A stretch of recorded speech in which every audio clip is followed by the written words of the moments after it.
Well, first impression, I think both have pretty good drafts. Like I see the Byzantines and the H3 for Valdemar again. I see for Amazon, I see Knight Templar, I see Rus.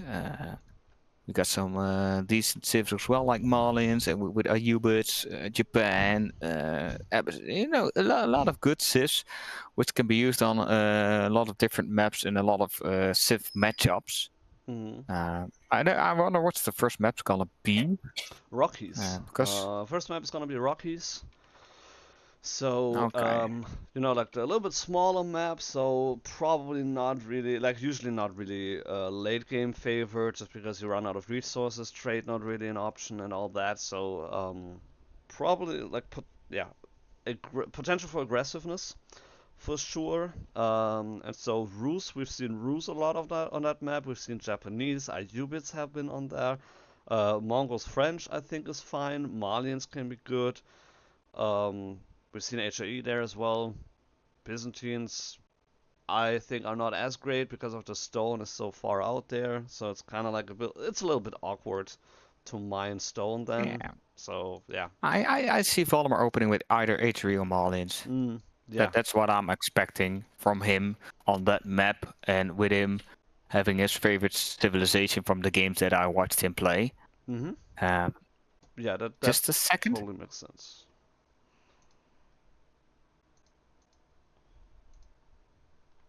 And well, I mean MSN, I think.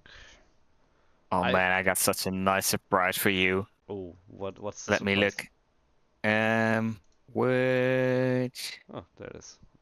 button do I need to click? Ah, here. Here it goes.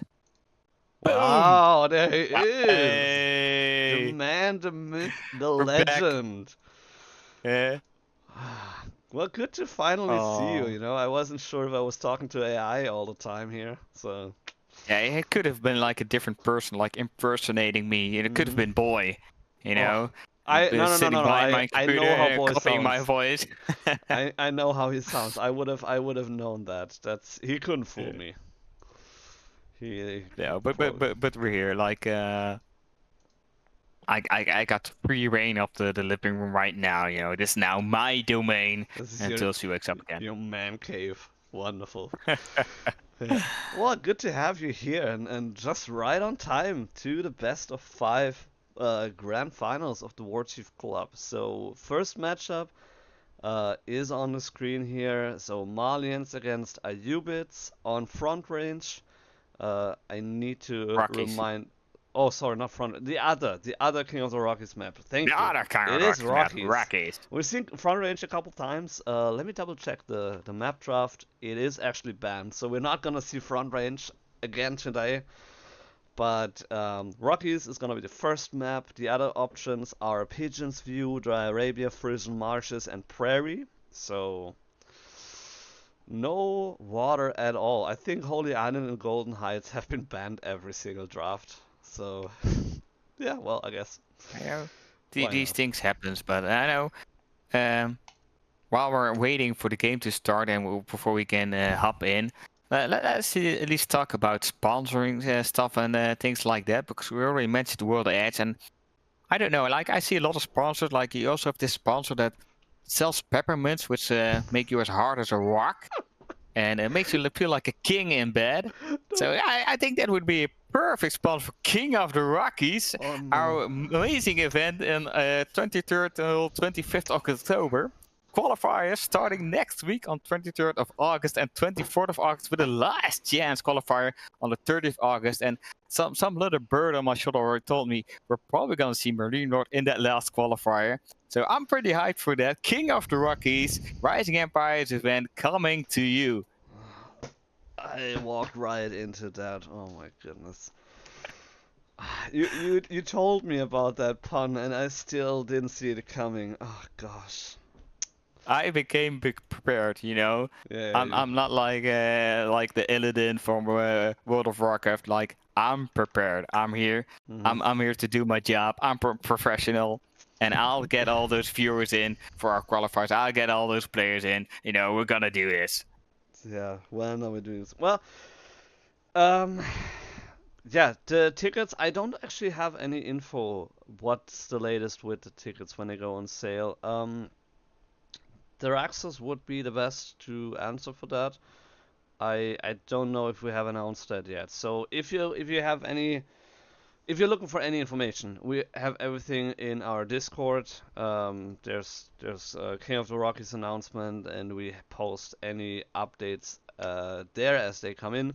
But there's just things with the venue and with the organizers, with the back and forth, all those fun things when you're organizing a LAN um, that need to happen. So I don't know if the tickets are there yet. Um, but yeah, Draxus would be the one to answer that better. I will just be the remote support in a way, you know. I can't be there unfortunately. I'm stuck in Germany, I guess. Yeah, we still got some other amazing Rising Empires employees on site. Like Drex is gonna be there, of course, as a main host of the event. We got Escalade coming over all the way from Germany.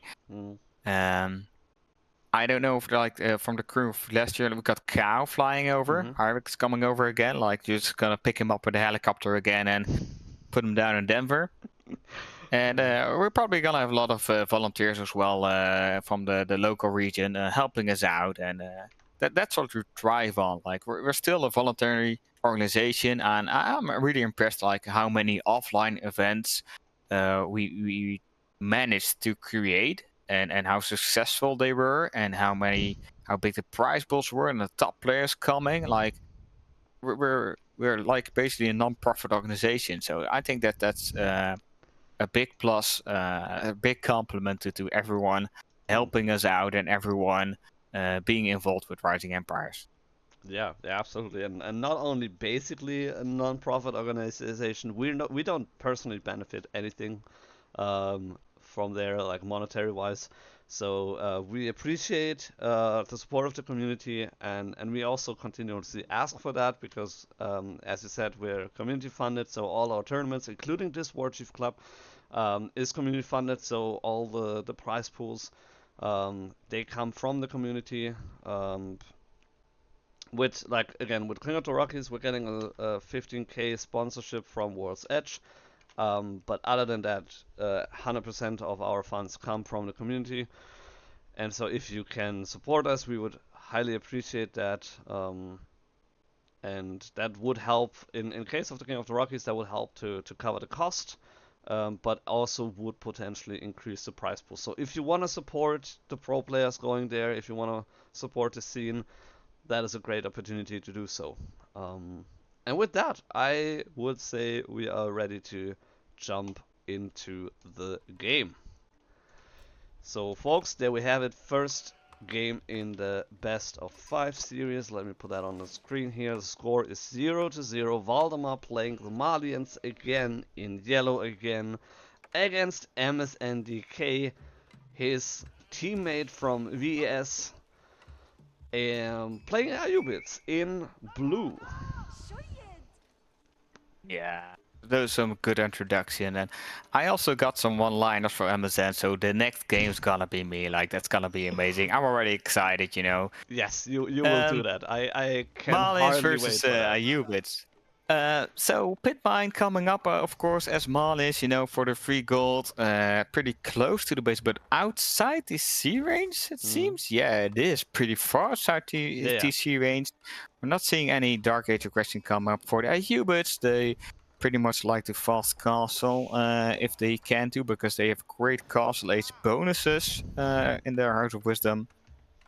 The other two pit mines on the other side of that wood line, that's a little bit awkward. We got deer next to it, so I think it's a pretty important place to protect if you can. yeah. And once again, the question is, do you pro scout against a camel sieve? I would do that. And so I mean, first with the double pit mine here on the right side, you can just wall it off here, like just straight across from the wood line to the Rockies on the right side here. and then you protect the double gold, the double pit mine, and the deer pack. So you don't even need to pro scout this deer pack. You can keep them for later on, and then you can focus on the one in the back of your opponent. Then there's another one on the side here. So I think you should still go pro scouts. And I mean the fact that No. you're playing against a camel civ doesn't. I don't think that that changes that calculation. I mean, the Cameronese doesn't care. Like, the Pro Scouts don't care about the Cameronese, so I don't think that that changes anything in that equation. Economic wing coming up, so a Yeah. couple more Yeah. villagers. Hmm. Economic wing is getting a little bit back into the meta again because Yeah. you got 3 villagers and they gather 120 resources a minute, and it starts immediately at the start of your feudal age, Mm-hmm. and then you can do a quicker transition to castle. Like this already indicates to me like Amazon really wants to go castle. Yeah, yeah, I yeah. do expect a stable, because with the stable you can either build horsemen, but you can also build desert That's it. raiders, Yeah. which are the unique unit for the Ayyubids. They can shoot arrows from a distance. They can also chop you with a what's it called? A scimitar, I think. So it's It's probably a scimitar or a saber or whatever. yeah. Yeah. It's a really wicked sword, and Wicked they sword. have the camel Anise as well.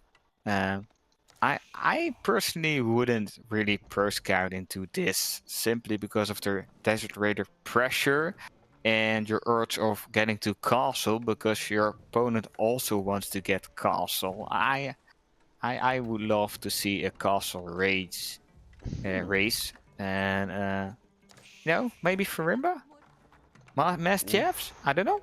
Dude, I mean, I'm all for it. I don't see it as of yet, but I mean, I'm all for it. And I love to be surprised, and I love to be to see different play styles and such a high level execution. So it's just super fun to watch those kind of players.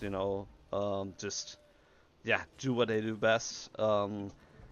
And also, I mean, with the growth wing, you also get 50 more food on each of those little ore cards here, which there's close berries close by here on that side, and there's close ones over here with the gold. So if you put a wall up here on the left side, you also secure the wood line, the gold, and those berries. So the growth wing definitely makes sense. But it also kind of indicates that he might take it a little bit slower in terms of military aggression, because he's not going for the reinforcement wing to have some desert raiders out immediately. Valdemar is scouting it, so he knows exactly what is happening in terms of wing. And so yeah, I Yeah, of think course. Yeah, go ahead. sorry, I think yeah, that's since he knows what wing that is, and you know what's happening, and he sees, okay, there is a stable now, but that's all like delayed and all that. He might want to go pro scouts. I don't think it's completely out of the picture. Um, but I yeah, think it is now, doesn't look because I like see, it. see 3 cows with double broadaxe as well. So Mm. I think it's pretty much out of the picture. Yeah, definitely. But Now it definitely is. That's true. yeah, and like this is the difficult thing. Like we as casters, well, like we see a lot of games, we play the game ourselves, but we're not top level players. So we try our best to predict on the knowledge we have, but Mhm. the vast amount, and especially the vast amount of deeper knowledge these guys have, because they scrim all the time, they look at games together, they discuss about situations. They're just way better players, so what they do is in most cases the right thing, even when we try to predict it as best as we can.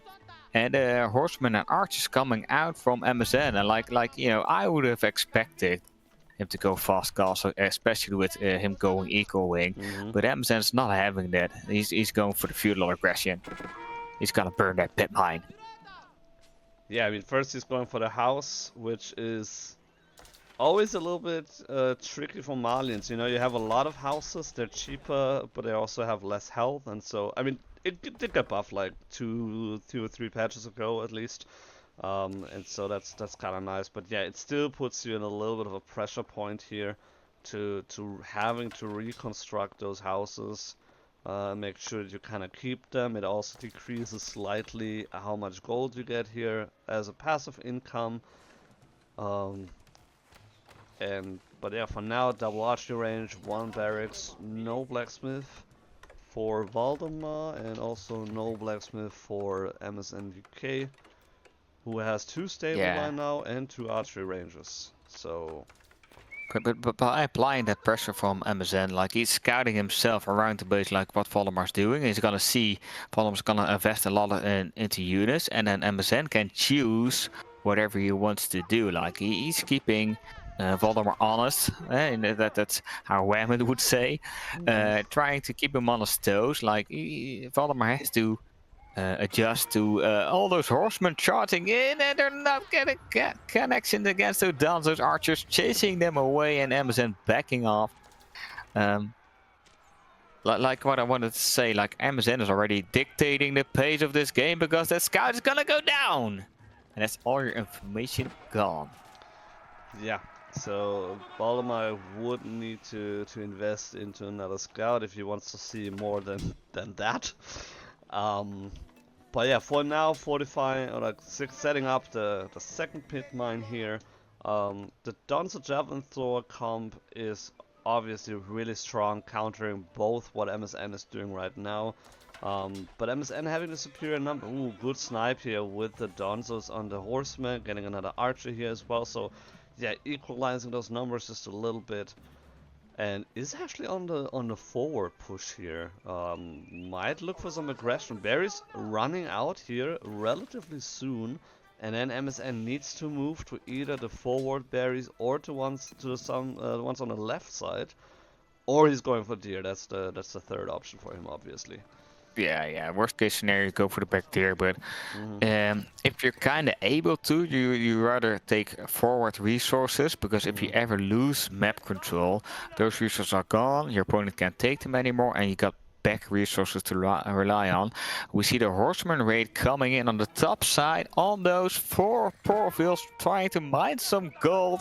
Horsemen going past the villagers, trying to surround them. Valdemar not noticing yet. They're surrounded. That's gonna be all those villagers gonna die. No, that's 2 villagers down. That's 3 villagers down. That's a 4th villager gonna die. Oh, 5 villagers. Oh my god, this is such a good raid by Amazon. Yeah. And in the front of his base, Valdemar's gonna push on Amazon base. He has to.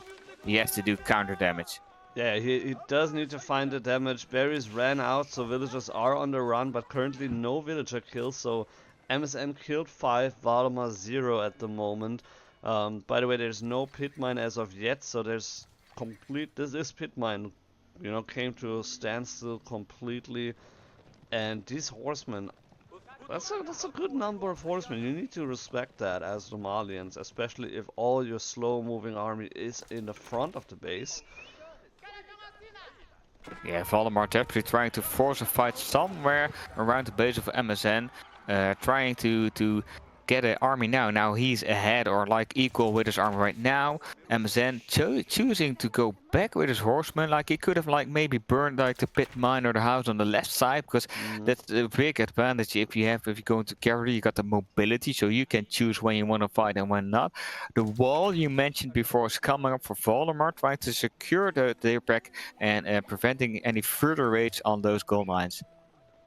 Yeah, that definitely is needed, and it would have been nice to have had that like 2-3 minutes ago, but it is coming up now, and now Valdemar is again chasing those horsemen. There's a couple Donzos, so this attack is getting diverted for the time being. Still no horsemen here dying. Very close here, very low health, but still making it out. Okay, one finally, there's another one. But yeah, super annoying to deal with. There's more horsemen coming in, and this wall actually is not finished yet. So probably could see a repeat from earlier with the 4 kills, potentially. There's no military here from Valdemar whatsoever close by. Yeah, a good micro on those horsemen by MSN, not losing any to either to see fire or spearmen, and it's already 3 more villages down. Last villager gonna through the gate. He quickly built a gate to get away, but it's 9 vills down, and the 3 vills you got from Crowdwing also in the count. So MSN already like 10-11 vills ahead in the village account. Yeah, I mean, with the Malians, you have a lot of passive income, and so you don't really care as much when you lose villagers. But I mean, obviously, you do hate losing villagers with any kind of civ. And so this Well, is really brutal. And Msn is doing such a good job here. Like another horseman raid here on the left side. So he's just, it's there's like a board game where you play rabbit against turtle. They're just trying to like run around, and Valdemar is just jumping like back and forth and trying to play whack-a-mole here, and Msn is just relentlessly trying to raid the villagers here. Valdemar is reacting to that, so how? Okay, is that just happened. that's happened. Well, we see another wall trying to get up, trying to close those horsemen in, but not being able to. We're gonna lose more vills to that. So that's another vill going down, trying to chase out more vills, but Amazon saying, nah, not having it. Finally losing some horsemen, so Valdemar are finally trying to get rid of some military pressure, and Amazon's gonna back off. Also killing a cattle while he's at it, so really a beautiful job here and display by MSN Oh. to And showcase a how beautiful important job those. for us as well. Because Yeah. I'm seeing in chat, like, Bella says, goal spawns looking weird. And we already talked about that when the map was loaded, like, oh my god, those gold spawns are like, bonkers. But we got more action already in the game. We need to focus because we got like 10, 12 horsemen burning down that side of the palisade wall. Villagers trying to repair, but they're not all hammering down all that wood. So the walls, oh, That was a not close one. going down. So close, so close. Yeah, but MSN needs to respect that amount of army that is in Valdemar's base right now. But yeah, such a good display here again from MSN to just shuffle around here, left, right, and center with the horsemen, always keeping your opponent busy, always keep them on his toes. And by the way, if we're looking at what Valdemar sees, he has no idea what's going on. I mean, he knows about the horsemen, and so you can kind of guess that there's no castle age coming up from Ayyubids anytime soon, because otherwise you couldn't. Oh my goodness, look at those horsemen numbers. Doubling down on them on the right side, and so many horsemen trying to burn through here. Yeah, seeing that massive amount of horsemen, it's a lot of food going to military because horsemen are 100 food. Scout going down again. Valdemar really active trying to scout. Made a stable just to make scout because information is so important. We do have to take into account there are already 15 cows on the map, and Valdemar going for that castle age. So is MSN gonna push? Well, he kind of needs to. Yeah, I would say like as soon as he sees the Grafalani Corral being constructed, he kind of needs to pull the trigger because his military is twice as much as Valdemar has, and as long as he has the archers, and my goodness, he has the archer numbers to deal with the Donzos, he should be able to end this game if he chooses to walk in now when he sees the landmark, because that's the 1,800 resources that had not gone into military. Meanwhile, he has invested all of that into military, and it shows in the numbers. So moving in here, switching in cinematic mode here just to see a little bit more. Now he sees the landmark being constructed. Actually, it has stopped, so no castle age coming right now. And this is not looking too good for Valdemar. No, the mass is just insane. MSN has so many units. Castle Age is in, but at what cost, Monade? At what cost? Because all his army will be getting cleaned up. So many Vil kills as well. Vils pulling their ships out. It's a classic Don Hardy move. Maybe we can stab them. Maybe they'll go away if we put a knife in their throat. But seeing that ain't working, they're trying to run away. And Valdemar taps out MSN, taking the first game.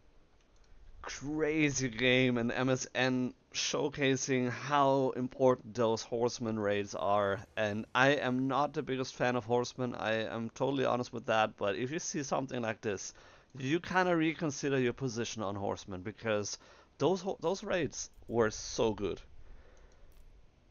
so Like I so don't know good. what Oh. what the other games look like because I only tuned in on the Valdemar Gully, but I saw a lot of feudal aggression. I've seen a lot of Mhm. prolonged feudal games.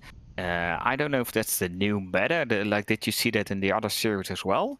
Yeah, pretty much. I mean, I don't think we had a single fast castle, like a real like fast castle thingy. Like we had decent castle timings, but most games actually were focused more on feudal age. Which I totally love. You know, it feels so weird that you start the game at Dark Age and your only objective is to get out of that as fast as possible. Which is like, yeah, but I mean, can we do something with that as well? It's like, is Castle Age the own? Like, everybody wants to be in Castle Age as fast as possible. Like, if you could be there at 5 minutes, that would be awesome. And nobody wants to play an Imperial Age, so it's kind of like that's the only viable age in Age of Empires. So I'm like, is that really how it should be played? I don't know. So I like feudal age aggression and focus on the feudal age. So definitely a very very enjoyable game here, and super super entertaining to see. Yeah. For a caster perspective, a lot of action already is really nice because you Mhm. can just cast play by play. You can cast under the action happening in the game. It's yeah. It's some mind games, but they're not as deeply mind games as if you both play really passive and trying Mhm. to greed up more than the other player. It's just like, yeah, I'm gonna build an army, you're gonna build an army too. We're gonna see who has the better micro. So that's nice for us. And yeah, I wonder what the second map's gonna be. Yeah, speaking of nice for us, um, that matchup just put a smile on my face. Um, oh no no no, that was the wrong one. Never mind me. Let's do that and this. So, prairie, open map, not a lot of wood. French against Mongols. Ah. Yeah, Prairie, a good Mongol map, of course, Mhm. because you got less wood, so you got a lot of tower options in the Dark Age. You got the big gold with 8k next to your base, which if you can tower it, which is more difficult than just a 4k in most maps, but if you manage to, that would be a massive setback for the French. Mhm. And in general, Mongol into French is in my opinion favorite for the Mongols. Uh, yeah, Yeah. you already built spears in Dark Age, which counter the knights. You got Keswiks. They're not as good at rolling knights, but they're still fine. So you get this spear Keswick versus knight archer, Mhm. and I think that's easier to micro. Yeah, and you can, depending on what your opponent had been doing by then, you could even go for like full cavalry comp with Mangadai, Keshe, Khan Hunter, and then you just run around. You only take the fights that you want to take, um, and then you raid just the shit out of your opponent. Yeah, So and if you that's got also the a yeah, potential, right? if you got the opponent to your back foot, just throw down a market. You can even trade a bit behind it. It's really good trade post as well. Like old school Mongol traded a lot on this map. Hmm. Yeah, oh, I'm feeling it for Valdemar, but it's still a player game. We're still humans. We make mistakes, and we're gonna see the best man win. Yeah, that is pretty much how it's gonna go down. Game has been started, so we're gonna switch up into in-game. I'm gonna let you do the introduction this time, so please take it away. Ooh, goody. So on the right side, in the color yellow, playing as the French, we got the master of the AO4 coasting up. It's Ves Valdemar. And on the left side of the map, in the color blue, playing as the Mongols, we got the potential strawberry milkshake with high protein stealer, Msn.dk. Awesome, awesome. Okay. Um, So Manesh, do you like your milkshakes? I do like milkshakes. My wife made me some banana milkshakes the other day. A couple of, like, so basically we bought Madanas and then they kind of were like overripe almost, and then we had to do something with them, and so, you That's know, bananas. yeah, just throw them in a blender, put some milk to it, and then you have some banana milkshake. So there you go. Yeah. But that's also the saying, right? That's bananas. That's an English one. That's bananas. Yeah, no, That's bananas. that's bananas. But Well, yeah, middle under the next to the TC. You know, for the early wheelbarrow for probably the pro scouts, you've got a lot of small deer instead of big deer packs. oh man, this is so funny right now. So MSN was looking with the girl, trying to find some sheep, setting it up, and the scout just scooped by and took it. Yeah, completely yoinked that one. There's another sheep, you know, like just outside of that wood line, so he could get that one. Then there's one more here, and then there's one over here. The issue is that the girl is super slow and has not a lot of vision, so um, yeah, I I usually just don't do it because it would be so frustrating to try and find sheep. Um, and then also at some point you would need them to you would need to go to set it up on your gold. But since we talked about that earlier in that game, or before the game Here we rather. go. Here we go. There is the tower rush. So the villager coming out. Then there's the double spearman. Another no, that's a one spearman produce. And then as soon as we hit the 80, we're probably gonna see another one. So that's how you usually do it. Yeah, So, classic 5 spear with one villager. yeah. You know, on this map maybe 2 villager commitment. But yeah, you really want to get that tower up. If you get that tower up, that would be amazing. And if you look at the wood lines, like Valdemar's one small wood line in the back, which is easily variable as well. So and every civilization needs wood. So Amazon already putting on the pressure. What's it called? Turning on the screws on the stumps. Yeah, yeah. I mean, that's the thing with prairie. There's not a lot of wood. There's no big wood lines, that's for sure. And so that is kind of difficult if you can deny that. And so obviously you cannot deny the age up there. You know that comes in. And with the 4 villagers, he can have enough gold for at least one knight, even though he went for early wheelbarrow, which is a little bit cheaper for French, but still costs gold. The only downside is he obviously knows about that tower, so that's not a surprise at least. So Valdemar can already mentally prepare for what's going to happen here. Yeah, and this is like a classic mistake for a lot of people. Like they see a tower going up, they see it keep going up, they see some defenses going up, and they really want to get rid of that tower or rid of that keep.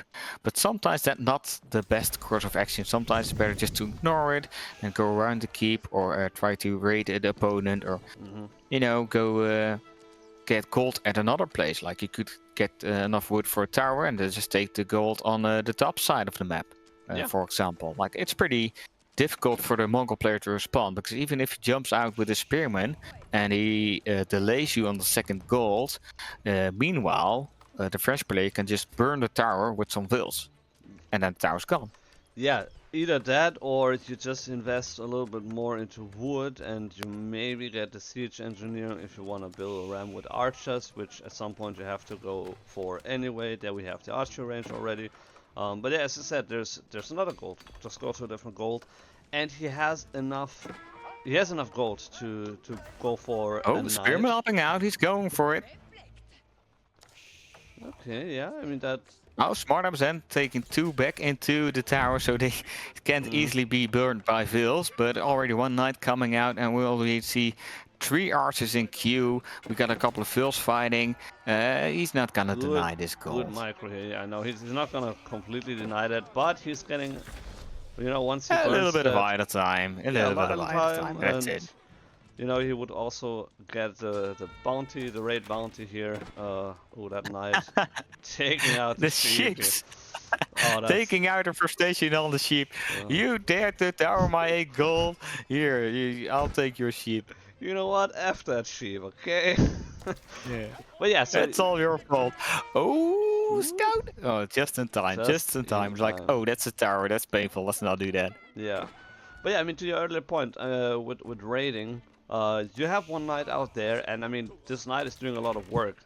So there's nothing wrong with what he's doing right now. But once you know, like things have cooled down maybe a little bit, you just take that knight over here, and you deny Mongols from their gold. And what do they do then? Because that gold is super far out. That gold is also super far out. They don't have a tower yet, and so they don't have any defenses against that.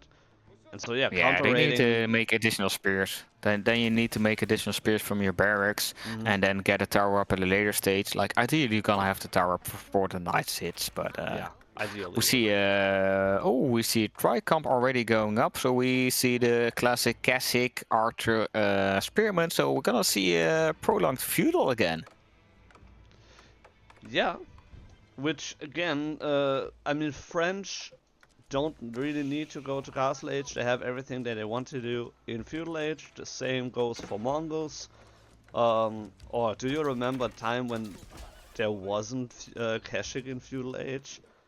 Like Yeah, that yeah, was yeah. I'm that that was old. weird. That was really weird. Like playing Mongols was really weird because you kind of like, I like feudal aggression, but I have no knights in feudal age, and so it's kind of like I want to go fast castle, but I also want to go feudal age. What do I do? And so I really like when it switched up that thing, and you have the cache in feudal, like that was a new birth for the Mongol enjoyment. Yeah, but back then Mongols just played Dark Age, skipped feudal, and went castle. Like you had the silver tree option with making double traders and then the double spam lancers. You know, those were the classic three H3 knights. We got a knight charging in, chopping away some damage. And we got some scout and a knight, 2 knights in the back, roaming around trying to find some damage. Like that's always a good thing to do if you're got a couple of cavalry on the map. Roam around the base, just run around circles because you always have the possibility of running into some vills, which they do now, but yeah, that's one vill going down. Spears were in place, one knight was braced, but the vill was lost his life. Yeah, so first villager killed, 8 minutes 20 into the game. A good catch here by Valdemar, just barely out of reach here for the spearmen, and now they're just making a futile attempt to chase down the knights, which spoiler does never work basically. Unless they kind of stop. Ooh, good counter rate here. Getting one kill, equalizing that. But then again, you're still French against Mongols, so you're 5 villages behind, which yeah, sucks to be Mongols at that point. And Valdemar going into the classic French heresy. He made a barracks. No, no, he did not. Yeah, he's going into spears. Oh wow. There's the Deerstones moving out at the usual slow pace. There's no superior mobility as of yet. But that is, yeah, you gotta be careful here, not getting caught off here. And bottom are trying to burn down the tower here actually. A lot of archers so they can deal with the spearmen. They need to jump out and force. So far, no spearmen has lost their life. But Yeah, but Amazon doesn't have the units to contest this. He's gonna lose those spearmen, and he's trying to apply some pressure with the Cassics, trying to get as much value as possible. The spear's trying to poke the knights as much as possible, but tower going down, spears losing their life, and you know this is what you do as Mongol. Like you delay your opponent as long as you can. Like he's been delayed from his big AK for like 8 minutes. That's fine, but the Tavernus never gonna make it to the end of the game. Dark Age barracks. I'm so hoping for Dark Age barracks for oh Japan. please, it has With a to be. tower on the berries, it gotta Yeah, be. if you don't Dark Age barracks against Byzantines, I don't know what you're doing wrong. Like I think that is a given.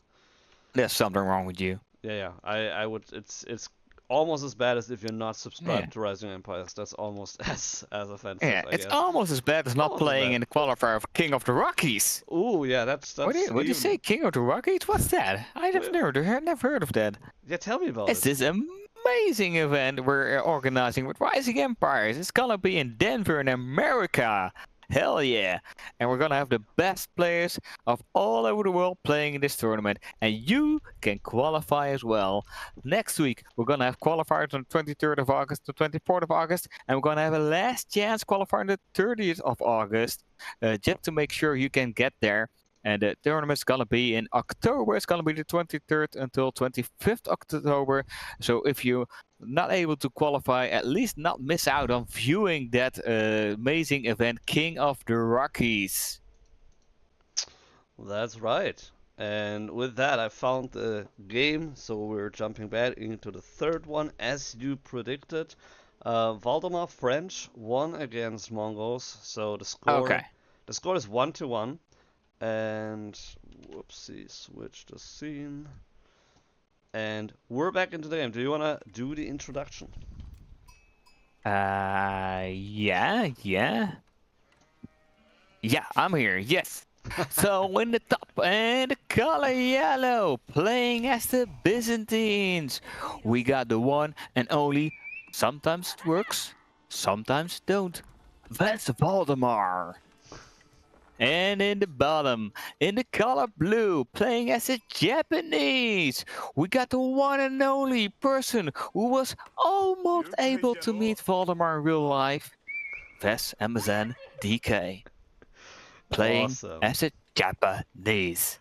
That's Japanese. Yeah, I think I already mentioned the Japanese, but I wasn't sure. Like, It doesn't matter. You can, I just doubled down on it. you know, in case you didn't know, Msn.dk playing the Japanese, opening with the He's Dark playing the Age Japanese. barracks as you wanted, as you expected, as you predicted, as you hoped for, as you anticipated. I don't know how many more words we could use for that, but there is the Dark Age barracks. There's the Spearman on the way already, and that is gonna be.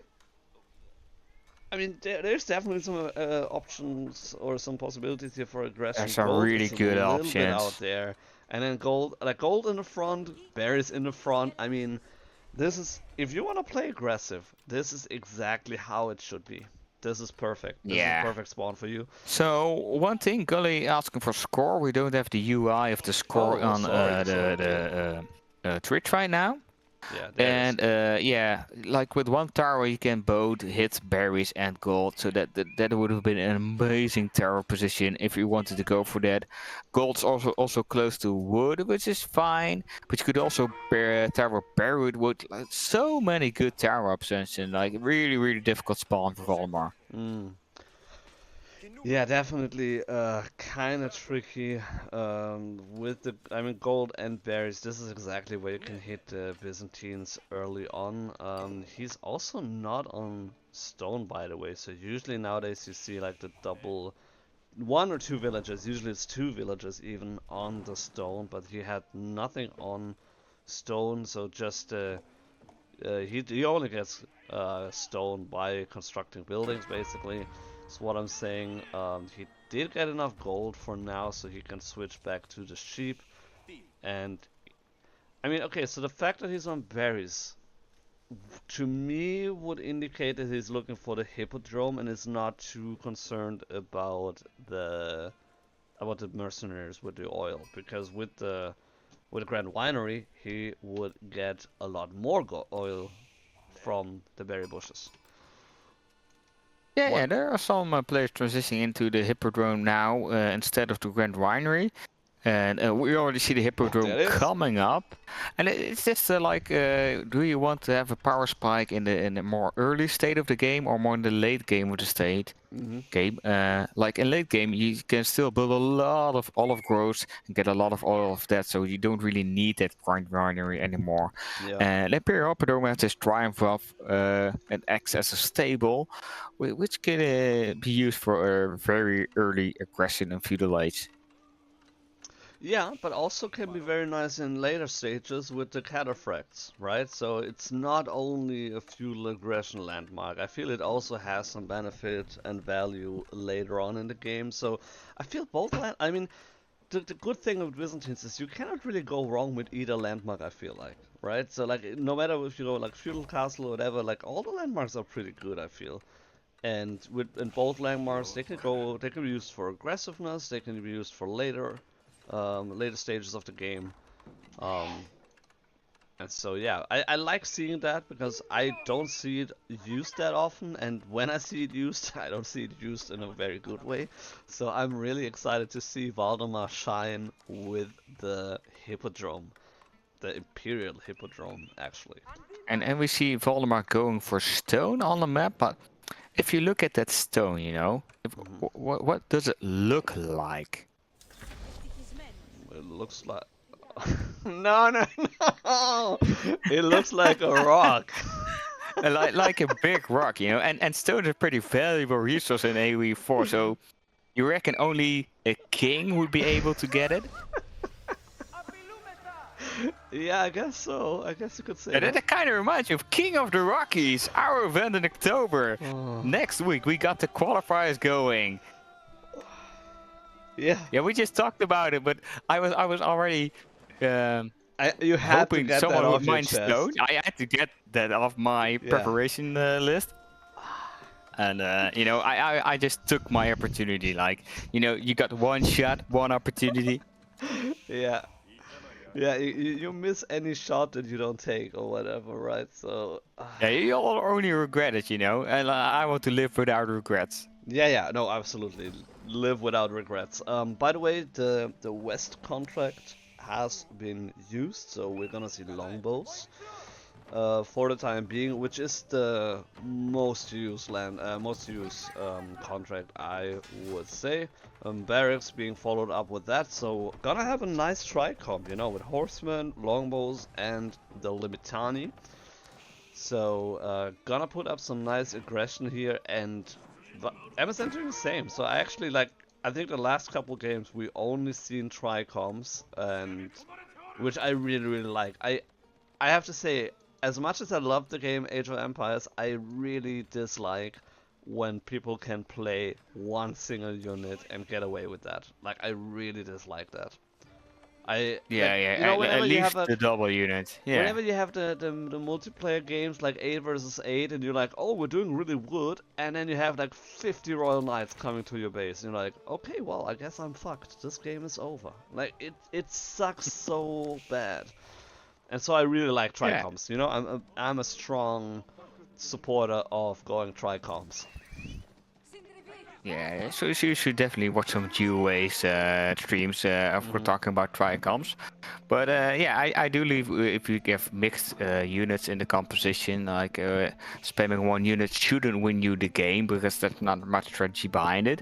Yeah. And yeah, I agree with Amazon going this a lot of feudal military because Yumis with the slight buff, they're so cheap, so you can easily spend them. You can easily throw them away. Like you don't want to throw them away, but Mm. you don't mind losing a couple. We already got the Daimyo banner in the TC because I see that the cavalry bannerman coming out, which is like a pseudo knight which buffs the cavalry with a little bit of extra damage.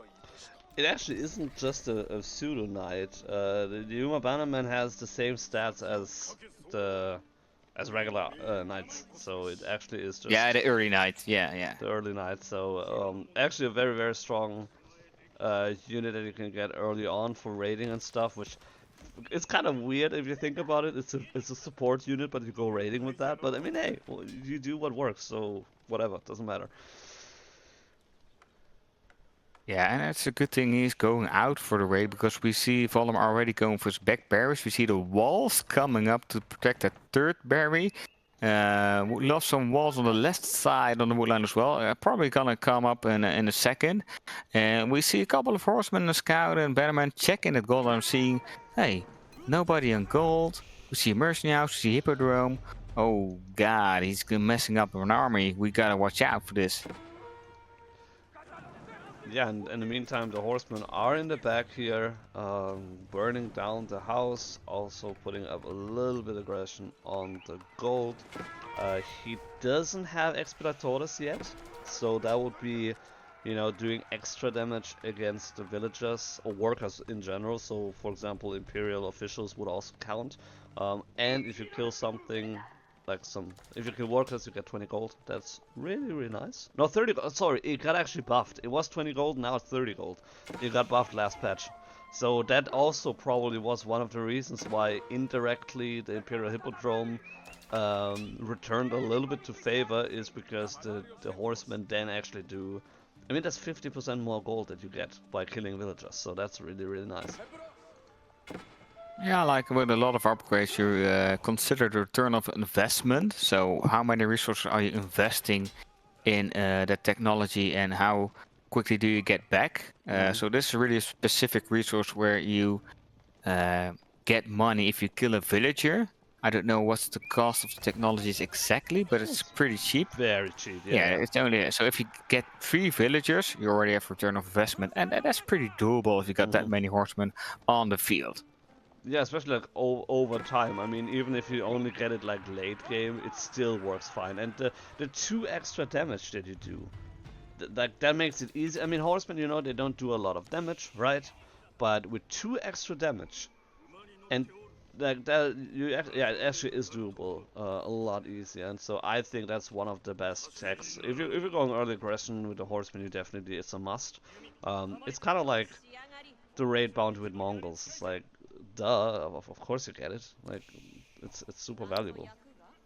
Or And with the a big piracy, you switch know. on food and gold, with 23 on food and 8 on gold. Can we switch to income per minute? Because with no one on wood, I assume he's gonna transition to castle. And we see the diver and the first fill going down. That could have been your 30 gold, Manes. That could have been the 30 gold, but we do not have it. So I'm a strong supporter of that kind of technologies. So yeah, I would have loved to see that, but alas. At the same time, Msn is moving out here, but there's not really anything to find. I mean, he could, like, all the food is underneath the town center here. There's nobody on I stone. wonder if MSN smells something's fishy. Like nobody on gold, but Valdemar's only raiding with horsemen and not that many. So we're trying to get some information, and I don't know if as soon as he sees Valdemar getting castle, so if he sees Valdemar's hitting castle, he's like, oh shit, that was what he was doing. Yeah. I mean, he knows there's a gold in the back, so he probably is guessing that he must have been on gold in the back. There's no other way. It doesn't make sense that he's been off gold for like 6 minutes, 7 minutes, and not gone back to it. Like, that's, you usually don't want to do that. As Byzantines, you like to go to Castle Age in a reasonable time, and so not going on gold is kind of like, why would you ever do that? Like, even if you do it like an early fountain position, it doesn't make sense. It's just, it's not better than the alternative. Yeah, Golden Horn Tower coming up. No Grand Winery, so Valdemar's gonna need that 200 wood to build a monastery to take off those relics off the map. No oil for the relics as well. It's gonna be only gold, but he has 5 cisterns as well. Water level. This is massive eco boost. He's got enough Limitana and longbows to deal with those horsemen in the back. And I don't know if Valdemar spotted them. Msn did spot him, but he's trying to do a pincer attack with some units in the front, some units in the back, trying to lure Valdemar's army away, trying to get into that backline. But there's already a tower coming up. There's already a tower there, to be exactly. Seeing those units coming in, and he's pushing them back, and now he just queues up the veteran contracts and they're gonna queue up all those upgrades. Horsemen gonna get picked down at the gate as well. No entry for Msn, and horsemen from the back flank taking out one squad of horsemen, so that's a lot of army gone and no castle age denied. Yeah, and at the same time on the left side, MSN needs to be really careful. Those Limitani, they're, you know, still feudal age, obviously, but they will easily deal with those horsemen. Even though there's an Uma Bannerman in the mix, that doesn't matter that much. And so Valdemar is putting up a wall here as well, so playing it pretty defensively for the time being, but at the same time, he took his time and has a lot of units, has some cataphracts in the mix again, and that's what I meant earlier with the Triumph. Since he didn't fight as much, and so he still has the Triumph abilities, and he can use them with the cataphracts. And that's gonna be really, really strong, and now armies are clashing. Mostly feudal, except for the longbows, they're already veterancy at least.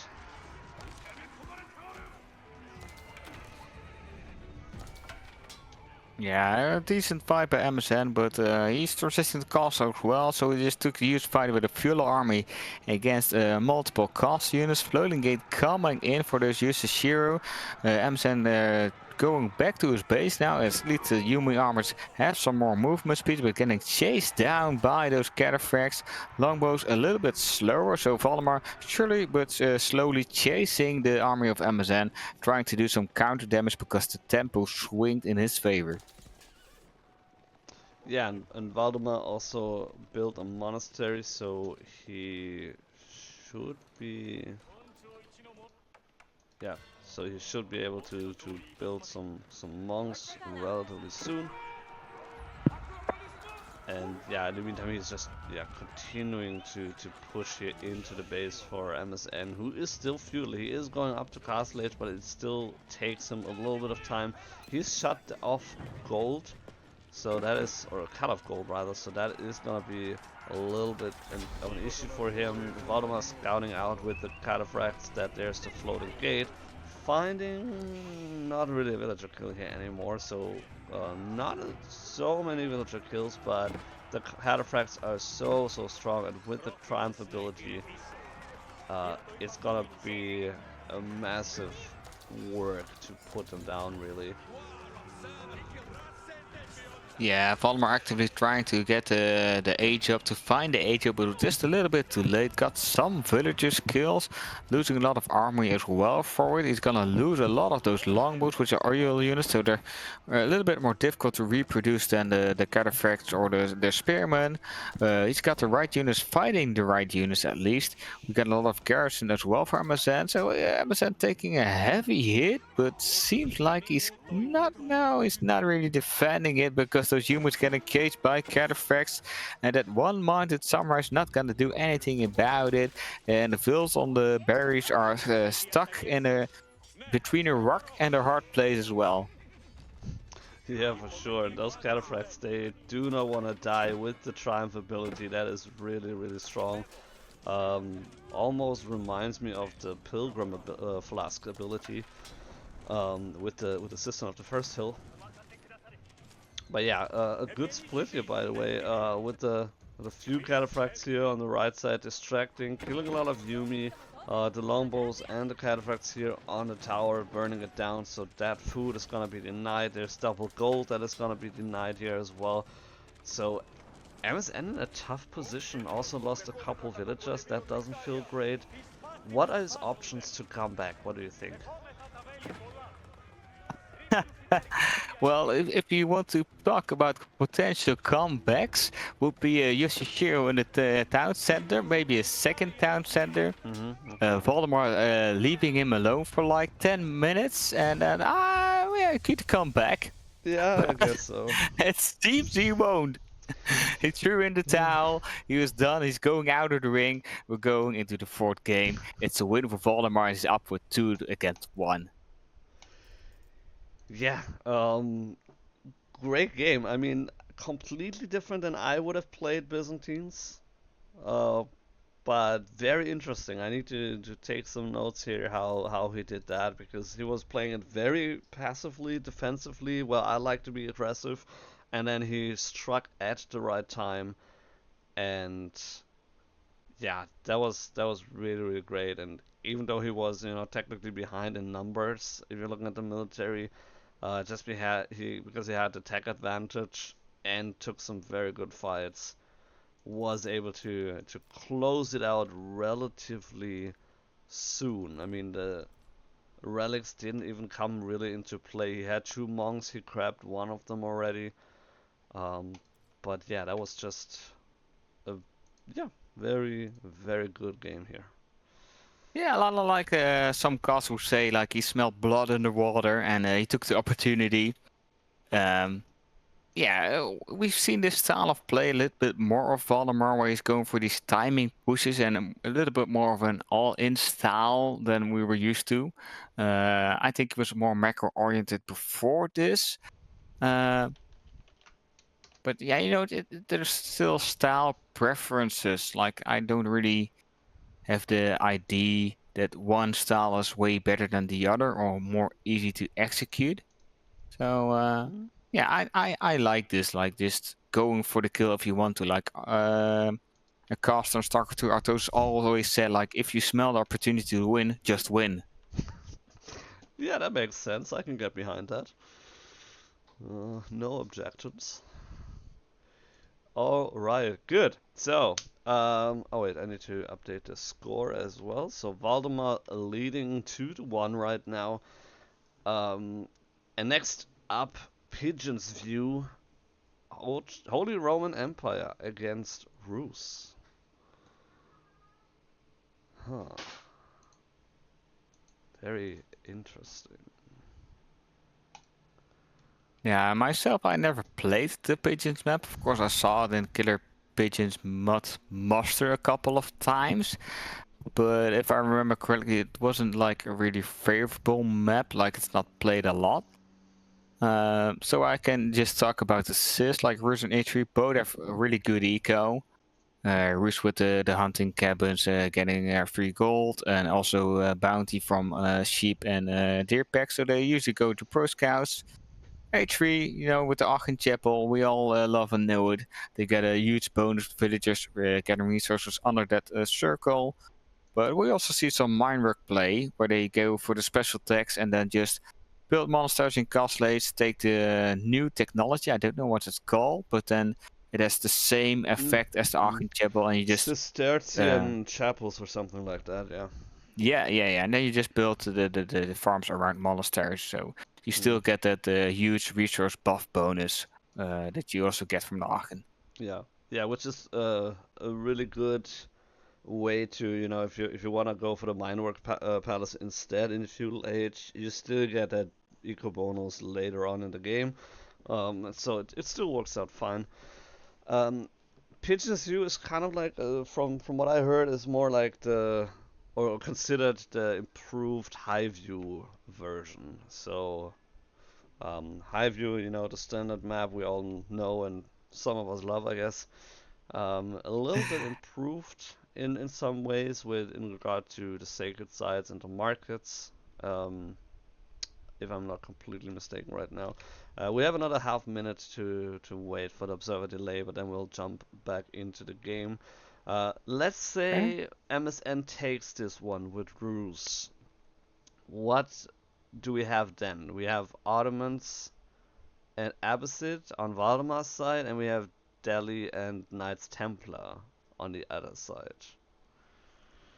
What maps do we have left? Yeah, that's a good question. The other map that we would have would be Rockies. So Rockies is still up there. Okay, then I'll expect to stay. Let's say Amazon takes this. He's gonna play Delhi on Rockies. Mm. Yeah, well, okay, that could be. Like there's not a big benefit on playing Knight Templar on Rockies. I don't know No, if it's not really. does it have two sacred sites or three? I don't even recall. Rockies has two sacred sites. Okay. Yeah, Hmm. but yeah, Well, let's hop into this game. Do the introductions, Menees. yeah. Let's not get ahead of ourselves. First, we have this one. So Valdemar playing the Holy Roman Empire in yellow, opening with the Dark Age barracks. So looking for some aggression against Rus, who Rus being played by Msn.dk in blue, opening with a hunting cabin on the wood line. Potentially going to no, not opening for a second with a second one as of yet. But I already scouted out the HIE base, so he knows. Yeah, yeah, he knows about that barracks, so he will not be. He will not get surprised by that. Um, at the same time, I do wonder. Okay, what is your objective with the Dark Age barracks? Do you hope for like an for a hunting cabin that is out there that you can burn? Because if that doesn't happen, like what do you hit here with a Okay. barrack with So a spearman? first thing, I want to see the score on the UI on the Switch. So Oh, people like a Lanky Joe Noob one knows yeah. what the score is. Sorry, Um, sorry. Need to so switch that.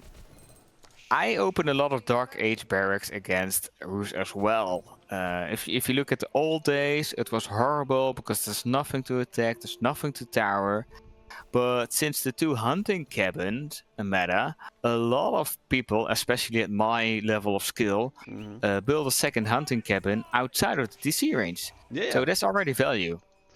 But MSN scouting out the barracks, also knowing Valdemar, of course, like they played each other before, Probably. decided not to make that second hunting cabin and just keep the 100 wood in the bank, which I think is the good choice because now Valdemar has the classic problem. There's nothing to attack. Yeah. And do you really want to send the Vil down there to tower that wood and that gold? Could be amazing, the denying that gold there and wood against Moses, but not Rus. Not But Rus, Rus no. doesn't need to mine gold, and they'll just take the other tier of the map. Yeah. So yeah, because MSN scouted that out, that's why there's no second hunting cabin, which I also would have opened. Like, you know, if I would have played Rus, I would have opened with a second hunting cabin. Yeah, everybody Um, does that. that's the thing, like either on the other Everybody side of the does. wood line or on the other wood line, and then it's outside of the town center, and you can easily burn it with two spearmen and a scout. And so yeah, I would have fallen right into that trap. But then again, I also like to scout my opponent really fast, and so maybe I would have been like, oh shit, he's opening with a barracks. That means I cannot go for a double hunting cabin. I maybe don't need to like react with a barracks myself or whatever, but I certainly cannot go for a double hunting cabin. We did see the Aachen Chapel being constructed or started, you know, gold and wood line, but then Valdemar actually stopped that and instead went with the Minework Palace. Yeah, seems like Valdemar's going for some feudal aggression as well.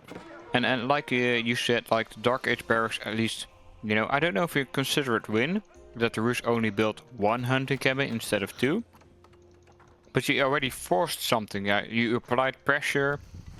And that's what we were talking about. We got human opponents, they make errors, so you need to apply pressure so they make mistakes and you can capitalize on that. Mm-hmm. Hunting cabin coming up right now since the archer range is finished. And first archer coming out to defend against those two spears. Yeah, and I mean, I would actually consider that a win. If you can force your opponent to not go for a second hunting cabin, you clearly put him behind because otherwise he would have had like, you know, let's say that's 20 gold per minute, right? Probably more in this case, 25 maybe. You know, that's 100 gold already that he would have more right now, which if you want to go pro scouts, that will make it even easier. Now he's like slightly behind, yeah. So I would say that that was a small win for Valdemar, even though he needed to invest into the spearmen. He didn't lose them, so you can just use them later. At some point he will need them, especially against those super annoying scouts here. So I think it's fine for now. Yeah, Valdemar going into stable himself and getting a lot of gold. It seems like he wants to pro scout as well. And then you're gonna make horsemen from the stable as well. So we see the first horsemen coming out already. Counting those archers and looking for some map control. Pro scouts coming in for MSN. So like the first chess pieces are moved right now. We see a tech ping. I don't know what's it. It's a scout getting hit by the archer and even a third hunting cabin right now. And Msn is thinking like, I don't care if it is pigeon's view. I'm gonna do my hideout tactics. I'm just gonna spend hunting cabins everywhere just to get that passive gold income. Because even in hunting cabin, that's how much gold a minute? 30 gold a minute. So that's like 3 minutes return investment on that hunting cabin. And so if the hunting cabin lives for 3 minutes and the game goes for like 20 minutes, that's 17 times 30. So that's 300, 510 gold. Free gold. Who doesn't like free gold? Yeah, I mean, I won't do the math. I choose to believe you that the calculations are correct. I'm a but yeah, teacher. I'm always right. I forgot it. Yeah, sure, of course. You know, I have some teachers in my family as well, so I'm not. Yeah, but if I'm not I flustered. make a mistake, I've not made a mistake. I'm testing if you're paying attention. You know what? That's what my mom, like, she used to be a teacher in elementary school, and that's literally word by word what she told me.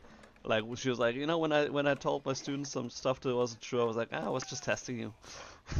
So yeah. Yeah, that's the classic excuse. Classic excuse, yeah. But yeah, speaking about classic, MSN here with 5 scouts, already grabbing the deer from Valdemar. At the same time, he's making sure that Valdemar is not getting too close to his base, not dealing with the hunting cabins. So that's just some nice passive income that he has. 27 gold here, 30 here. You know, that's another 21. So that is very nice. You know, that's like almost 90 gold. Wait, 80? Almost 80 gold. That's almost 80 gold per minute. So, well, that's not too bad. Yeah, once again we're seeing the tricomps you love, and we see the knights, we see the spearmen, we see the archers, we have scouts. Like Amazon has everything you want and more, and Valdemar already going castle, so it's a classic fast castle for HRE. We're gonna fight we're gonna fight about the relics.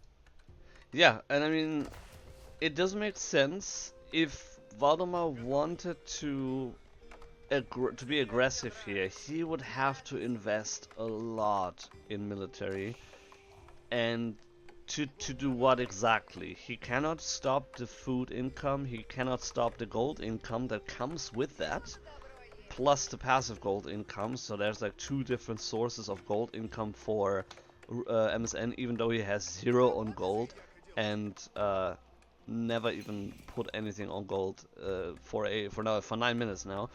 And so you cannot really stop that, you cannot really punish that, so the best thing that you can do, especially as HRE, is you go fast castle and you grab the relics, and if you can, you know, it's a big if, but if you can manage to get 5 relics, you're pretty set. That's fine, that's good for you. That's a very big if. We see Valdemar going to knights for that map control to try and take those relics. 1 relic already coming in because he already had a prelate out next to a relic. And that relic's gonna be brought back to a cathedral first and gonna be moved into towers in a later stage because they also buff towers. And then you can just put a spear placement. We see one Rich Knight coming in on the wood line trying to snipe a Vil. Vil's running away, Spearman coming to protect them. Rich Knight taking a lot of damage from that TC. And even more damage for the tower. It's gonna die, it's gonna be down. There it is. Yeah, it's a fuel age knight. It's a fuel age knight. That's why it's like it got the charge off, and if it had the time to connect once more, then it could have killed the villager there. But yeah, that's not gonna be enough. And we have a knight from Valdemar, castle age knight though, so a little bit stronger, you know. If we check, okay, we have 1 stable and 1 barracks for Valdemar, so not really a whole lot of military production right now. 1 relic had been picked up, the other one is almost picked up as well, so that's gonna be 2.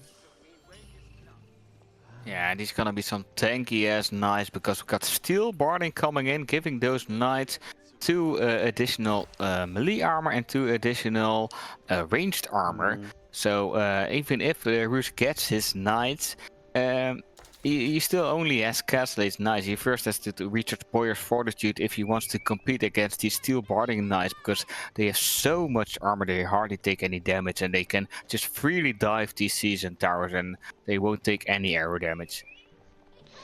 Yeah, that's gonna be very valuable. So another 20 seconds, and then that comes in. MSN reaching Castle Age. Where is the? There's the high trade house. Okay, is there? Okay. That's gonna be a lot more, obviously, soon. But I mean, I'm really hoping that it's not a 89 gold per minute high trade house. You could almost ask chat to predict what the gold count eventually is gonna be, but there's a Vil going down first, and the second Vil getting hammered on, the third Vil getting hammered on, but they both live to tell the tale another day. The Spearman chasing them away, even with all those armor. It's got 6 melee armor. They still don't want to fight Spirit. They got a lot of bonus damage against cavalry, so they're gonna do the classic roam around the base, trying to search for some value, trying to get some Vils, maybe find some production or relics, and try to take out as much as they can. Yeah, in the meantime, we do have a prelate lose. Oh wow, okay, almost losing his life here.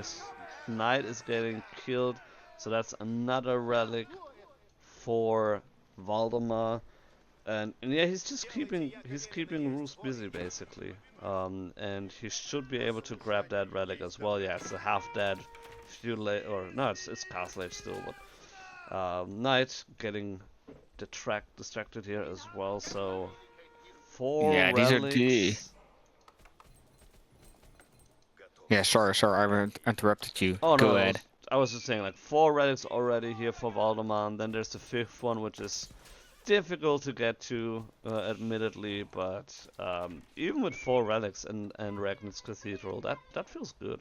That really is nice for you. Yeah, 4 relics already really good, as you say, because as HRE with the Ragnar's Cathedral, you get double the gold income, so it's not 80 gold a minute, but it's 160 gold a minute, so that's 4 villagers working for you on gold, which basically can be Dutch. And if you got 4 relics, you got 16 free vills on gold. 16. Yeah. That's a lot of passive gold income. Yeah, not to mention that you deplete the the natural resources out there a little bit slower, so this will last longer. And so 4 relics, that would be 640 passive gold per minute, which is about twice as much as what, or more than twice as much what MSN currently has. And so yeah, I'd be happy with that. I take that. Denying the sacred site here as well from the warrior monk. But yeah, MSN grabbing that one relic that was still laying there. A little bit of a clash here, a little bit messy with all the stealth forests. Mainly archers, 2 more spearmen in the mix here. So can fight that, not necessarily want to fight that. Yeah, Valdemar just cleaning up the spear mess because he saw that half his army of MSN wasn't there. Now the point is, like, Valdemar doesn't want to lose too many knights. I don't think he did. And the Paris are just gonna heal up those knights that took a lot of damage from the spearmen, and they live to fight another day. Army value slightly in favor of MSN, but Valdemar really defensive with multiple towers already. I think already one has sprinkled on the wood line, and the relics buff those towers. Like, they buff multiple things. I think they buff armor, they buff range, they buff damage. It's really nice to have a relic garrisoned. And Valdemar can just play a little bit more passive, transition into farms, build a monastery, get that upgrade that you got the Aachen radius around those monasteries. We see a raid of MSN coming in on those Berryvilles. Is he gonna take it? No, we see too many spears. Too many spears. Spearmen here. It's not really worth it to do that. And so yeah, just pulls back just for the time being. Did get one of the sacred sites, so that's at least another 100 passive gold per minute for MSN. Look at all those upgrades coming in for Valdemar. Like, he's having so much gold. It's like yeah, let me get that tech and let me get that technology. Yeah, I want that as well. And you know, it's just free reign on the technologies because of all that free gold. You could Yeah. kind of say the same for MSN as well, because Russia gets a lot of passive gold as well. But it's not the most amazing hunting trade house. I don't know what the final. Yeah, 178. It's It's okay. alright. It's okay. It's totally alright. Yeah, Yeah. yeah. But yeah, I mean the crazy thing is, so MSN still has in mind like a single nugget of gold here, and he's still keeping up. So the passive gold income that he has as Rus combined with all the sheep and deer that he got, really strong, and so he can, at least for the time being, can keep up with the passive gold income from Valdemar. And but yeah, to your earlier point with the upgrades, it almost looked like Delhi, you know, it's like click every single upgrade. And yeah, HIE playing it like Delhi with the upgrades. Yeah. The only notice of caution for Valdemar is like he doesn't need to lose those knights, because if he loses those knights, he's losing his map pressure, and he'll MSN has the option to dive his base. Army value is still in favor of MSN, and army composition. I kind of favor MSN's composition. Yeah, you know, it's the classic spearman cavalry versus cavalry archer. Uh, of course, spearman knight has less micro because you just a move. Yeah. But with good micro, I still believe knight archer can win that.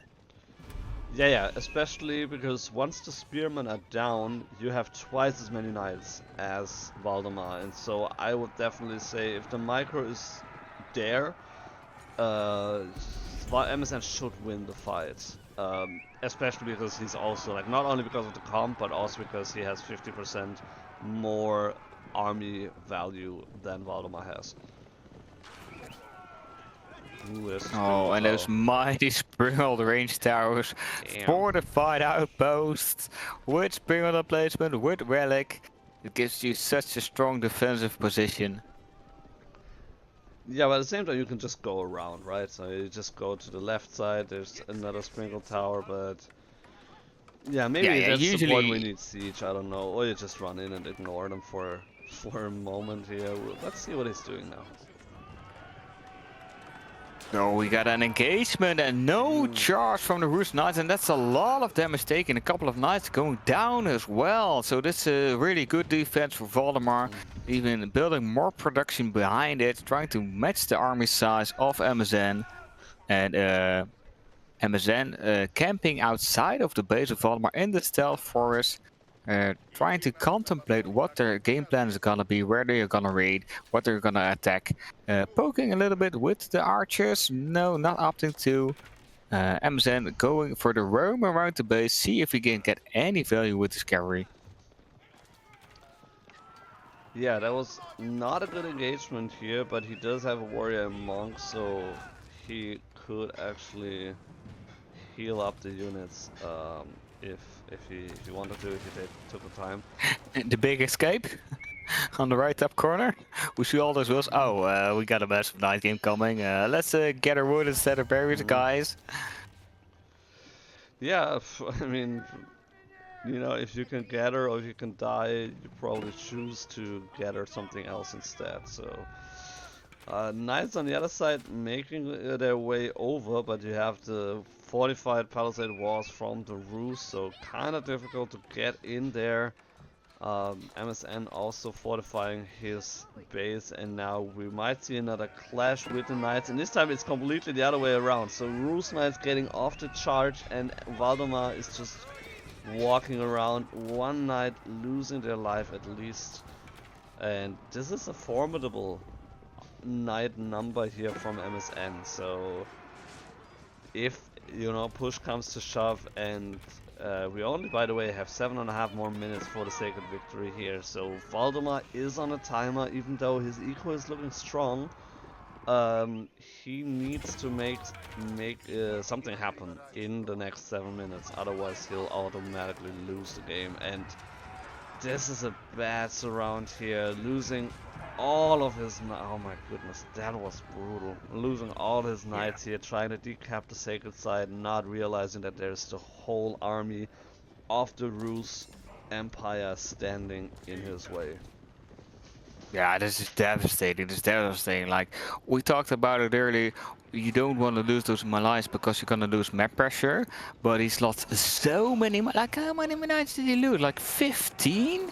Yeah, Yeah, Amazon is at just least gonna. 10. That was at least 10 Yeah, knights, yeah. at least. So Amazon is just gonna ready all his reinforcements on top of the base of Valdemar and just gonna dive in. Archer's gonna snipe out all those spears. Those archers in the back not gonna do really any damage. We see the charge in, tanking even the front line eye. Prelates in the back trying to heal as much as they can, trying to keep their bodies up. Towers are getting upgraded. Springles, no Springles on the tower as of yet. Yeah, we do have Wow. Springles, but it's not enough. It's MSN taking the game. And it's Damn. 2-2. It's gonna be a final.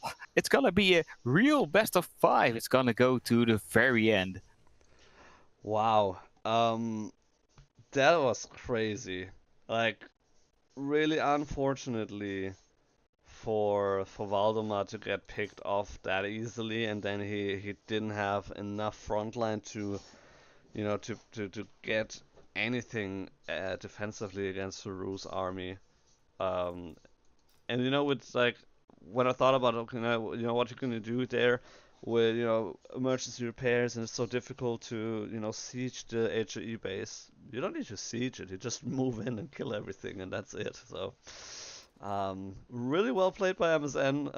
Really good, reading of the situation and figuring out when and where to strike. Pretty close game overall, but good and strong Rus eco here. Yeah, this really surprised me because I'm still old school. I'm still from the generation which thinks, oh, HB has such a strong eco, you can do nothing about Yeah, it. But yeah. even with 4 relics and not the most amazing hunting trade outs and hunting cabins, he still out ecoed Valdemar, which really surprised me. Yeah, yeah, absolutely. Like that was definitely very, very well played, and yeah, I'm also of that old school mindset, you could say, where I'm like, well, if HE has more than 3 relics, the game is over. But yeah, that's not what happened. And yeah, Yeah, and then crazy. we're going to the last map. Like it's gonna be proper BO5. And, it's not all gonna be clean sweeps. It's gonna be. I don't know what's the amount of prize money exactly is, but they're fighting over it. Oh, do I have an analogy? I Uh, only have bad analogies I can't say on stream, so yeah, you need to just pick up the slack. let's play it safe for the time being. The maps should be Rockies. I don't see it yet in the chat there, but that's the only map that is remaining from It's their map Ottoman draft. against Knight Templar. Yep, it is Ottomans against Knight Oh, Templar. I expected Delhi against Abyssite to be honest, Yeah, but yeah, it is what it is. a big surprise. So Surprise! yeah, Ottoman against Knight Templar. Do you have any experience with this matchup? Um, actually, let me see. Actually, I do. I did play Knights Templar against Ottomans a couple weeks ago because someone I was, helping to get better in the game asked me like how could I play, like the fast 2 TC Knights Templar and so on. And then I played like a quick match against someone else and yeah, and he was playing Ottomans actually and I was so yeah, 2 TC into Chevalier Confrère and then I had to make a hard switch into Spearman because of the Sipahi and I didn't respect them enough. And once I had cleared them, then the game was over. But so yeah, it did have at least one game where I had that matchup. So you know, So yeah, I'm really excited to see how this is gonna play out. Like, which commandeer Amazon is gonna take. You hmm got a couple of commandeers which are pretty decent now. At feudal, you most of the times take the Kingdom of France because hmm you get a gold discount and above all military production. yeah, Or you take the Knights Hospitalier. Like the special units aren't that fantastic in my opinion. but the The hospitalier, Hospitaller I think Knights. it's hospitaller knights. And that's also the hospitaller commandeer, right? Yeah, yeah. Yeah, like the movement speed buff on the workers. It's 10%. It's almost a wheelbarrow. Yeah, And if you that's take wheelbarrow yourself as well, you got like race car wheels. race cars. Yeah, that's the thing. Like that had been added in the last patch. That hasn't been like from the vanilla Knights Templar. That had not been the case. And so that like usually like 95% of the time you would take Kingdom of France, and then they added that as a buff to the Hospitaller Knights. And so that's why I think it is a lot more viable nowadays than it used to be a couple months ago. So yeah, that definitely could be an option, especially maybe if you're expecting like an aggressive Ottoman. The healing also is increased with that commandery, with the Hospitaller Knights, and so yeah, definitely a couple different options. By the way, I was wrong. It's not Rockies. It is Frisian Marshes, and we're in the last. There's the score. Best of 5. That is match point. Valdemar playing of the Ottomans on the left side in yellow. Opening with a military school. So classic old school Ottomans against Knights Templar. Opening with a barracks.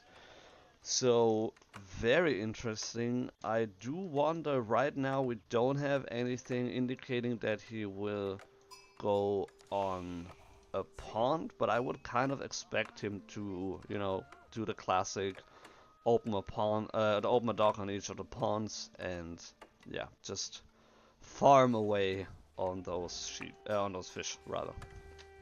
Yeah, it would make sense as a Knight Templar because when you're gathering wood, you also get some food. I think it's like 20%. Yeah, So on hybrid maps, like I was playing Knight Templars on Rockies, like we kind of told about it the map was gonna be. And I don't think a Knight Templar is that amazing on land maps, but on hybrid maps like Frisian Marshes, for example, we have here right now, you can just overgather wood and then convert that into docks and fishing boats, so you get double the food eco. yeah, that's why Knights Templar is so crazy good on hybrid maps, because you're investing into the food eco on water, but at the same time you're also getting food while chopping the trees. Which, what are they doing, by the way? Are they like eating the bark of the tree, or like how does that work from like historically speaking? Yeah, I guess it doesn't make that much sense, but it's the same I guess with roofs, and they get they eat sheep and get gold. Doesn't make that much sense to me. Oh, maybe treaters have a really high nutrition value we don't know about, but we got the Spearman of Msn hitting the gold slightly into C-race and Ooh, basically yeah. 3/4 of his health bars getting sniped, and now the villager can just shift them all out. The one villager that is hurt is gonna go back to the TC. No. He's a brave one. He's a Yeah, bold one. It's like, he's I'm fine. gathering gold and I'll not be harassed in my private gold mine. Yeah, exactly. And well, the thing is also with the military school, it takes a little more than a minute for the villagers to come out there. Um, villagers for the spearman, but he has a spearman now, so he's fine. This spearman can easily compete with that low health spearman, and so yeah, not worried about that. Also pulled off gold anyway. Minaret Madrid coming up, so looking for the berries instead. Not We see the. a duck coming up right now for Knight Templar. There you are. There's a dock, Oh, and it's there's actually already another up. dock here. Oh, yeah, and So the yeah, he second one expanded on going the up. It's the ponds. second one already. Yeah, it's blue on blue, so it's a little bit more Mm. difficult to see. And I saw like a little blue spot coming on the second pond, but yeah, this makes sense. One already up and second one coming up. Also trying some kind of deer push, as much as you can do it nowadays. So putting them pretty close, you can drop a mill here, and then he has a really good food source here laying around. Um, I'm going out on a limb and say Ottoman is not gonna pro scout, and so that should be a safe food income for him. What is he doing, by the way? He's not. Yeah, he's a little bit off feudal age. What commandery would you expect? I would still go probably with the Kingdom of France, but there's some good arguments to be made for Principality of Antioch as well as Knights Templar, Knights Hospitaller rather. So I would go for the Knights of Hospitaller. I think just the movement speed on the Vils is just really, really good. The health is nice as well. It's like it's bonus. The special unit, the knights themselves, I don't think they're that amazing.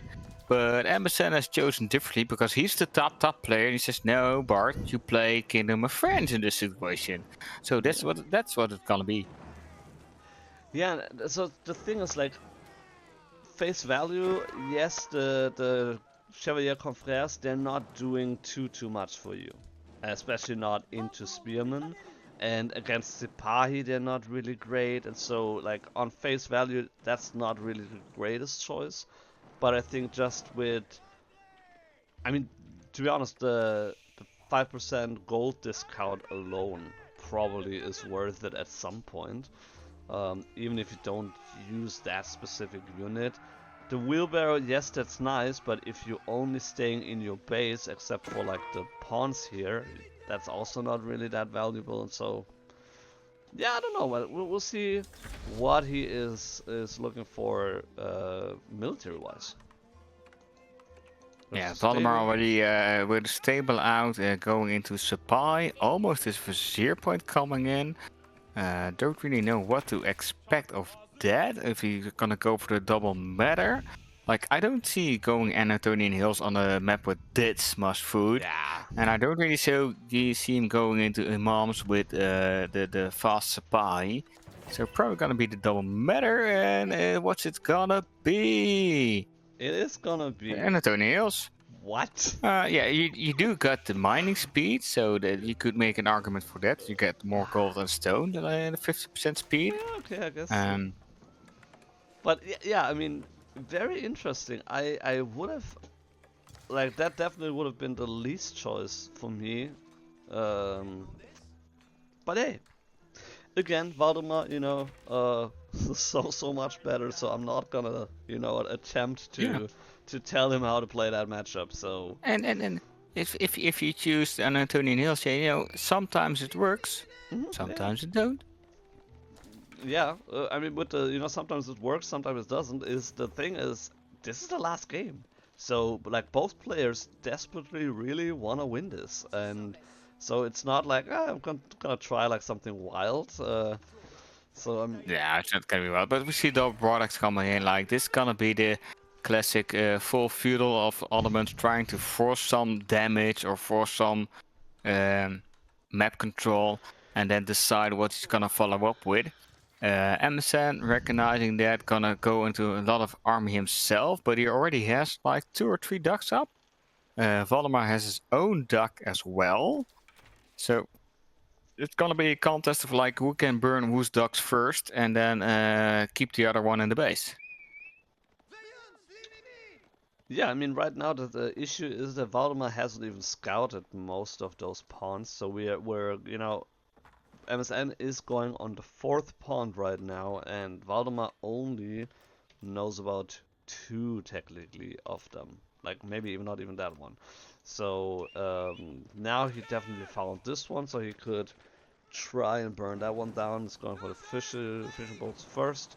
Chevalier Confrère out on the field, but yeah, if we're looking at the stats, compare them with the Sipahi, not really super impressive, obviously. No, not that much better, and like the difficulty in my opinion from Amazon's perspective, like if you're spread that wide out and all those pawns, how the hell are you gonna protect them? Like you're so vulnerable of getting multi-pronged, or if you get raided on the left side and your right side is open. Yeah. And walling is difficult on this map as well. So I'm a really Um, I want to see how Msn is gonna deal with that. Yeah. I mean, I would guess you kind of hope that your opponent playing whack-a-mole is not really satisfying him too much, and as long as you kind of like keep the aggression open, or up rather, then your opponent might not be able to, like, really run around and burn all these dogs, and so maybe that's the plan. But yeah, I totally agree. If you're spread out that far, it's almost like trade. It's pretty difficult to defend unless you have full map control, which, yeah, uh, not always easy on that high level. To be that dominant. That could be a big feat, to achieve that.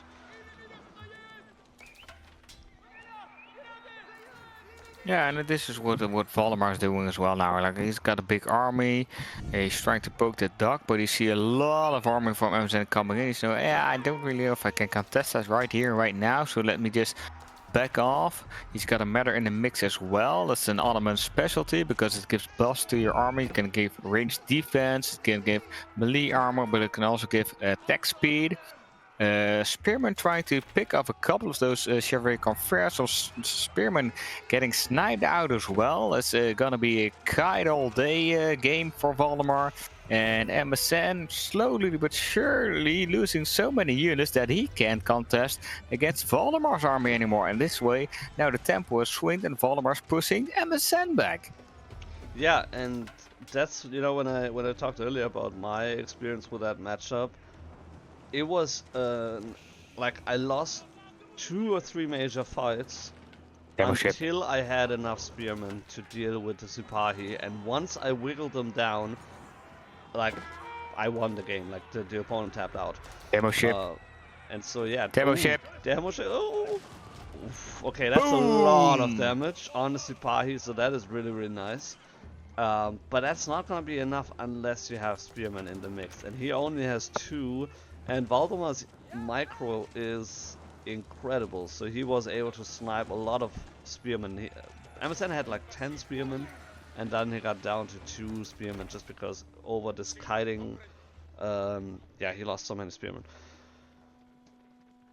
Yeah, Valdemar done a good job on that. Like in all of the games, his destroyed value was really high in the early game. Like he took really good fights, or better micro in those fights. Like I'm not really sure what makes it so that he has so much more destroyed value. But yeah, those are the small advantages you want because now he got a bigger army. Like, now it's kind of even now, but you got. You can dictate the pace, and that's really important. Yeah, and the thing is, the army size and value is, very comparable, but comp-wise, like, Msn doesn't really have a good response to the Sipahi, and Valdemar still has a bunch of spearmen to deal with the Chevalier Confrères, and so just the main issue right now is the Sipahi. They're so strong, and you need to respect them, and Msn doesn't really have the spearman numbers to really respect them. And now the clash here, we see the spearman on top of the Chevalier Confrères doing a lot of damage here, trying to go for the surround here. Mechta getting sniped, so that is very valuable here. So a lot better engagement for Msn than I expected initially, and now I actually can clear the archers. Valdemar simply didn't have enough spy. He had a lot of archers because he saw Msn building knights, but yeah, Msn built like 10 knights and they stopped making knights. And that really hurt his Sipahi count, and now he doesn't have enough army to push this back, and he's getting pulled back into his base instead, losing a lot of units on the way back, and it's gonna be really difficult to hold at his own base with like half of the army, but at least he's got a tower helping out. At least you got a tower help now. Yeah, I mean the tower doesn't really do You've got to stay positive, Mace. You need to look at the good things. Well, the good thing is, I'm looking at it from Msn's side, and to your earlier question, now he has the map control, and so he has the pilgrims right there. Just he could switch it even to the other sacred site and get the full 130 gold. He does have control of most of his pawns, and so that is definitely a good situation for him to be in, with the map control. Like that's the thing that makes or breaks the Knights Templar player on this map, I feel like.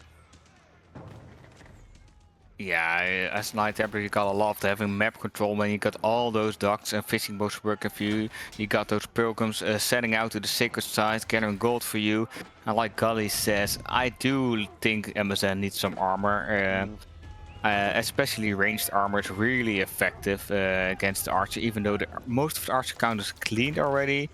Melee armor, like I like it, but it's not the biggest debuff because most cavalry and spearmen have really high damage compared to archers. So percentage-wise, the ranged damage buff is really needed first. Mm.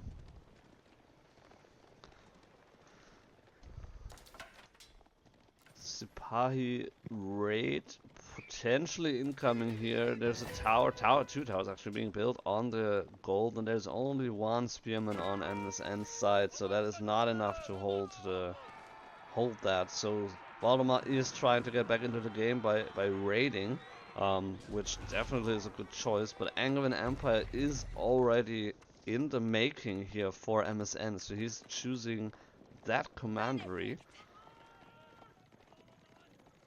Yeah, it's the commander with the heavy spearman as a special unit. It's one of the few units where, like, yeah, they're really good if you can force a fight because they're really slow as well, like men-at-arms with spears.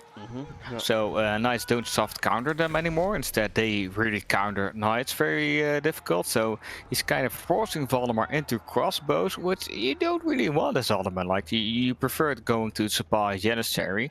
Yeah. So it makes sense. Mammoth Imperial armor coming up for Valdemar as well. And if I remember correctly, the Ayyubids Empire gives you additional Sacred Site gold?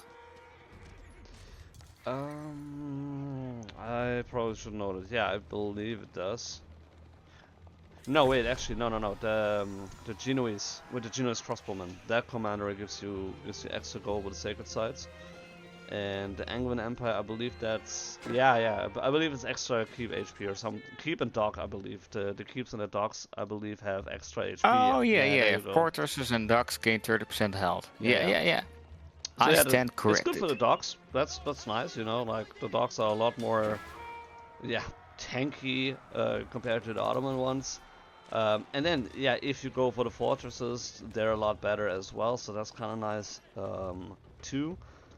But I don't even know if we're gonna see fortress in this game, actually, to be honest. MSN hasn't been on stone at all right now, so there's no push for any fortress around the sacred sites or whatever.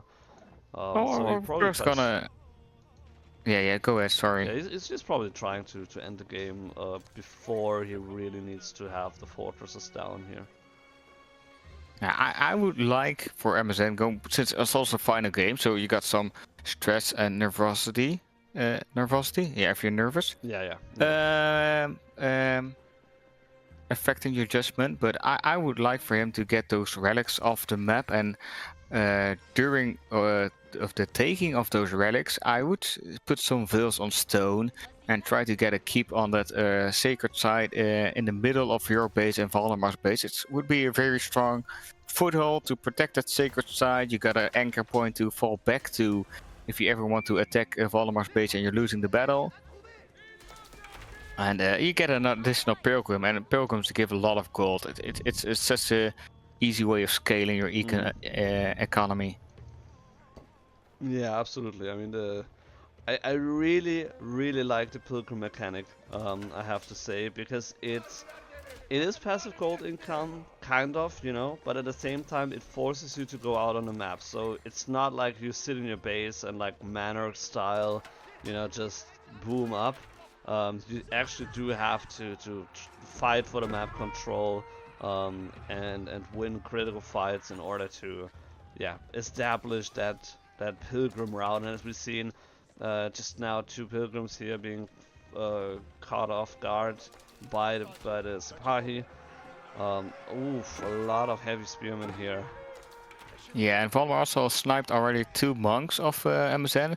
One carrying a relic and one trying to get a relic. And one relic already coming in for Valdemar himself. But a big attack on Valdemar's base. Msn poking the base of Valdemar on his gold.